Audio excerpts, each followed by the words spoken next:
Morning friends, मैं आज आप लोगों के सामने एक बैंक प्रस्तुत करने जा रहा हूं। ऐसे तो मैं फैक्ट बातों से रिलेटेड ही वीडियो बनाता हूं, लेकिन आज मुझे एक बैंक बनाने का अवसर प्राप्त हुआ और जो मैं आप लोगों के समक्ष प्रस्तुत कर रहा हूं। और कमेंट ज़रूर कीजिएगा कि आपको ये बैंक कैसा लगा।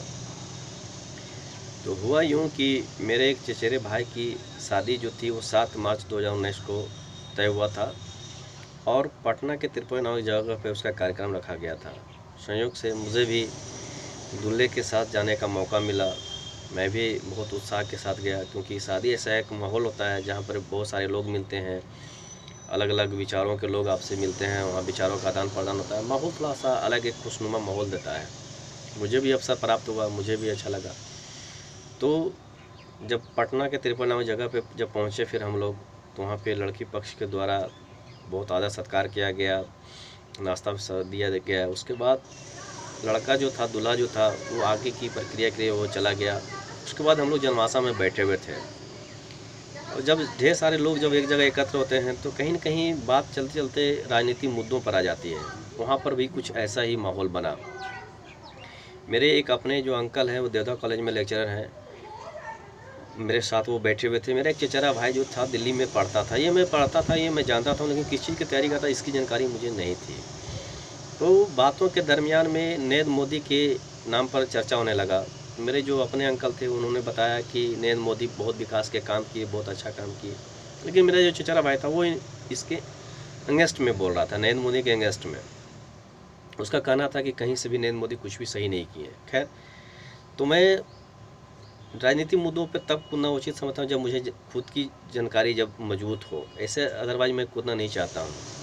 तो मैं उस मुद्दे को सुन रहा था, मैं उसमें इंटरफेयर करना उचित नहीं समझा। लेकिन अचानक से बात करते जो था वो बात आ गया देश की आज़ादी पर। मैं ठहरा एक राष्ट्रभक्त, मेरी भी राष्ट्रभक्ति जग गई।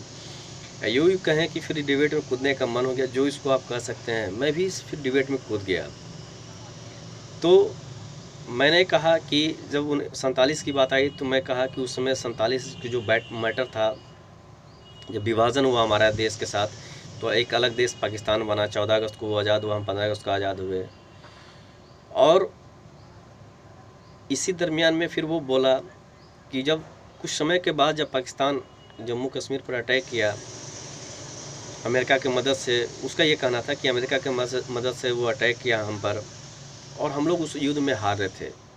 लेकिन मैं जहाँ तक न्यूज़ चैनलों के माध्यम से, न्यूज़पेपर के माध्यम से और अपने बड़े बुजुर्ग के माध्यम से जो जानकारी मुझे प्राप्त हुई थी बचपन से लेकर अब तक, तो मैं यही जानता था कि मेरे देश किसी भी युद्ध में पाकिस्तान से नहीं हारा है और ना हारेगा, ये मुझे जानकारी थी। लेकिन वो बोला कि नहीं भैया, सो आप गलत जानकारी रखते हैं। हमारा देश उस युद्ध में हार रहा था, अमेरिका उसको मदद कर रहा था, वो हार रहा था। लेकिन मैं बोला कि नहीं, ऐसा कुछ नहीं है। मेरे बड़े बुजुर्ग के द्वारा मैं सुना हूँ, मैं न्यूज़पेपर पे पढ़ा हूँ, मैं टीवी चैनलों में देखा हूँ कि मेरा जो देश है वो कभी भी युद्ध से नहीं हारा है, हमेशा हम जीते हैं और जीतेंगे।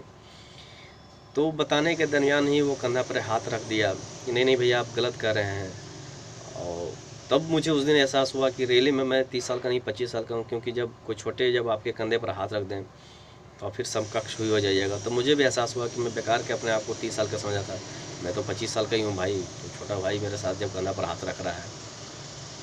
और मुझे फिर बाद में जानकारी हुई कि जो बोल रहा था वो, जो मेरा चचेरा भाई, कि हम हार रहे थे, तो एक्चुअली वो यूपीएससी की तैयारी करता था, यूनियन पब्लिक सर्विस कमीशन की तैयारी करता था।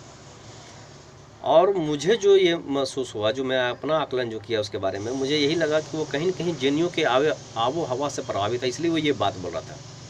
और मैं ठहरा राष्ट्रभक्त, मैं भी जिद्दी अड़ियल, मैं नहीं माना। मैं बोला कि नहीं, मैं तो नहीं मानता हूँ भाई, मैं तो यही जानता हूँ कि मेरा देश कभी नहीं आ रहा है। हाँ, ये मैं ज़रूर जानता हूँ कि या तो इसको गलती कहिए या भूलवश कहिए, जो भी कहिए, हमारे जो प्रथम प्रधानमंत्री थे पंडित जवाहरलाल नेहरू, ये जीत रहे थे हम, उसके बावजूद भी इन्होंने यूएन में जाके इस मैटर को रख दिया और तभी से ये जम्मू कश्मीर का मैटर क्रिटिकल हो गया। मैं ये जानकारी रखता था, मैंने उन्होंने शेयर किया। तो उस पर बोला कि सर आपको ये जानकारी कहाँ से मिली? तो मैं कहा मैं न्यूज़पेपर पढ़ते हैं क्या भैया, ये सब चीज़ पढ़ते हैं आप से, यहाँ पर ऑथेंटिक जानकारी नहीं मिलती, न्यूज़पेपर ऑथेंटिक जानकारी नहीं देती है।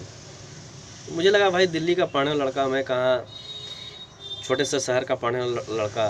तो मैं कहा ठीक है भाई, अब तो बोल रहे हो तो नहीं पढ़ेंगे भाई, अब तुम यूपीएससी की तैयारी करना, हम ठहरे साधारण से तैयारी करने वाले। फिर बोला कि न्यूज़ चैनल देखते हैं। कौन सा चैनल देखते हैं? हम कहे कि ढेर सारा चैनल है, जैसे एबीपी न्यूज़ है, जी न्यूज़ है। अच्छा, तो जी न्यूज़ भी आप देखते हैं, उसका डीएनए देखते हैं क्या विशेषकर? हम कहे एकदम देखते हैं विशेषकर, मुझे बहुत अच्छा लगता है जी न्यूज़ का डीएनए, इसीलिए आप ये बात बता रहे हैं। सो आप ये सब न्यूज़ मत देखिए भैया, ये सब जानकारी सही नहीं देता है। तो मुझे उस दिन भी एहसास हुआ, उस दिन भी लगा मुझे कि नहीं भाई सही बोल रहा है। तो भाई यूपीएससी की तैयारी काम है, साधारण तैयारी। और इसी बात के दरमियान में मुझे उस दिन एहसास हुआ, क्योंकि मेरा एक्चुअल डेट है 25 फरवरी 1987, लेकिन मुझे 7 मार्च 2019 को ज्ञान प्राप्त हुआ, वो भी पटना के तिरपई नामक जगह पे। क्योंकि अक्सर पढ़ने को मिलता है कि बड़े बड़े जो ज्ञानी पुरुष होते हैं उनको किसी विशेष स्थान पे जो होता है ज्ञान प्राप्त होता है। तो मैं उतना ज्ञानी तो नहीं ठहरा, लेकिन संयोग इत्तेफाक कहिए कि मुझे भी 7 मार्च 2019 के 19 में पटना के तिरपोया नामक जगह पर मुझे भी ज्ञान की प्राप्ति हुई। खैर आखिरकार मुझे भी ज्ञान की प्राप्ति होगी, मुझे भी अच्छा लगा कि चलो माध्यम जैसे भी हो, लेकिन मुझे ज्ञान की प्राप्ति आज हो गई। इतने लंबे समय के बाद मुझे भी ज्ञान की प्राप्ति हो गई, मुझे बहुत अच्छा लगा। और बातों के दरमियान में उनके एक अंकल थे, अपने अंकल, मेरे भी अंकल ही लगते हैं, वो बीपीएससी की तैयारी करते थे, है ना, बिहार पब्लिक सर्विस कमीशन का। तो उनसे भी मैंने पूछा कि अंकल क्या रियली में हम हार रहे थे उस युद्ध में? तो बोले कि नहीं मुझे जानकारी इस पर नहीं, मैं ज़्यादा नहीं बता सकता हूँ। एक्चुअली था क्या कि वो अंकल जिनसे मैंने पूछा वो बायस थे हमसे, इसलिए वो उन्होंने पक्ष लेना उचित नहीं समझा। तो थोड़ा सा मुझे भी लगा, थोड़ा सा धक्का लगा ज़रूर, थोड़ा सा हंसी भी आ रही थी और धक्का भी लगा कि जो बीपीएससी यूपीएससी की तैयारी करेगा उसे ये इस बात की जानकारी नहीं होगी कि 1947 में हम हार रहे थे कि जीत रहे थे। तो अगर उसके बावजूद भी कोई कहता है कि हम बीपीएससी यूपीएससी की तैयारी करें तो मुझे तो थोड़ा सा हास्यास्पद ही ये बात लगती है। तो खैर मैं ज़्यादा तो क्या बयान करता, लेकिन हाँ आज मुझे ज़रूर ये अवसर प्राप्त हुआ कि मैं इस पर बयान बना सकूँ। मुझे बहुत अच्छा लगा ये बात ये अच्छा लगा कि मुझे एक लंबे समय के बाद, है ना, मुझे खुद की ज्ञान की प्राप्ति हुई एक छोटे भाई के मार्फत, जो भी है ना वो जरिया बना और पटना के तिरपोया नामक जगह पर बना। ये जगह मेरे लिए विशेष कर खास हो गया, क्योंकि भाई मुझे उस दिन उस ज्ञान की प्राप्ति हुई। इसलिए जो ये वीडियो के देख सुन रहे हैं, थोड़ा सा आप भी ज़रूर कमेंट कीजिएगा, ज़रूर ये बताने के कष्ट कीजिएगा, क्योंकि हो सकता है मैं उतनी जानकारी नहीं रखता हूँ कि रियली में हम हार रहे थे या जीत रहे थे। और मैं उसके सामने क्या तुलना करूँगा? वो कहाँ दिल्ली में पढ़ने वाला, यूपीएससी की तैयारी करने वाला, मैं साधारण सा स्टूडेंट, साधारण से तैयारी करने वाला। तो मुझे तो उतना ज्ञान सही में नहीं है, लेकिन हाँ इतना ज़रूर जानकारी मुझे था कि आज तक हमारा देश पाकिस्तान से कभी नहीं हारा है, ना कभी हारेगा। इसलिए आप लोग भी बताने का कष्ट ज़रूर कीजिएगा। धन्यवाद।